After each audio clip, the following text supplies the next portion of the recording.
அரக்கோணம் அருகே வீட்டுமனை பட்டாவில் பெயர் மாற்றம் செய்ய 15,000 ரூபாய் லஞ்சம் வாங்கிய புகாரில் வடமாம்பாக்கம் விஏஓ தணிகாச்சலத்தை லஞ்ச ஒழிப்பு போலீசார் கைது செய்தனர்.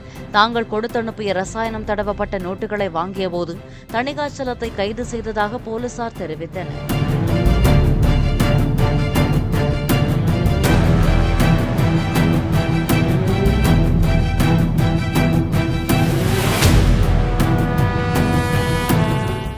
பிளே ஸ்டோர் மற்றும் ஆப் ஸ்டோரில் இருந்து பாலிமர் செயலியை QR கோடு மூலம் பதிவிறக்கம் செய்யுங்கள்.